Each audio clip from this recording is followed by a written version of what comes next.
వాతావరణంలో వచ్చిన మార్పులతో అక్కడి పల్లెలు మూలుగుతున్నాయి. తీవ్ర ఒళ్లు నొప్పులు, జ్వరాలతో పసిపిల్లల నుంచి వృద్ధుల వరకు ఇంటికొకరు మంచం పట్టారు. గుంటూరు జిల్లా బట్టిప్రోలు మండలంలో వైరల్ జ్వరాలకు తోడు చికెన్ గున్యా, డెంగీ పంజా విసురుతోంది.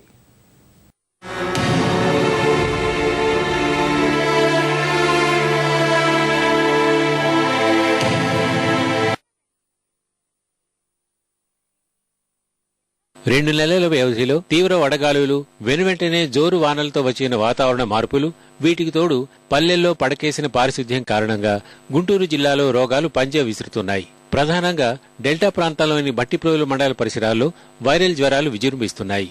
అద్దేపల్లి, కోనేటిపురం, పెద్దపులివర్రు, కోళ్లపాలెం గ్రామాల్లో వందల్లో జ్వరపీడితులు ఉన్నారు. ప్రతి ఇంట్లో 3-200 మంది జ్వరపీడితులు ఉండటం పరిస్థితి తీవ్రతకు అద్దం పడుతోంది. నెల రోజులుగా ఒకరి తర్వాత ఒకరు అన్నట్లుగా జ్వరాలతో మంచం పడుతున్నారు. ఏ ఇంట్లో చూసినా తీవ్ర ఒళ్ళు నొప్పులతో బాధితులు మూలుగుతున్నారు.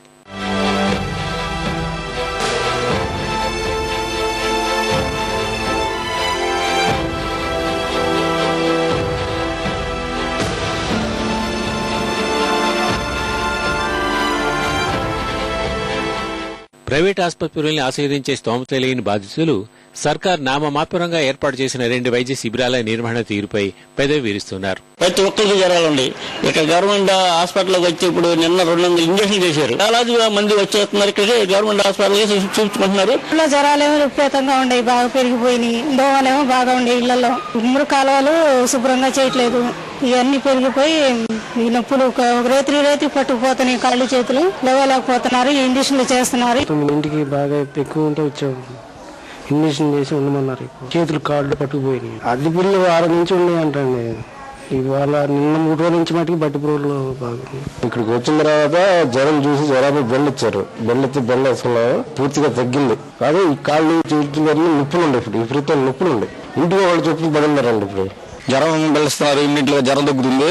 నొప్పులు తగ్గట్లా, కాళ్ళు నొప్పులు పట్టుకుపోవడం, చేతులు లేకపోవడం, కీళ్ళ నొప్పులు. పారిశుధ్య లోపం కూడా ఈ జ్వరాల వ్యాప్తికి కారణమని వైద్యులు చెప్తున్నారు. జ్వరాలు కొత్తవి వస్తున్నాయి. పాతవి పాతళ్ళు 1-2 రోజులు తగ్గిపోతున్నాయి. అవి కాకుండా కొత్తవి వస్తున్నాయి.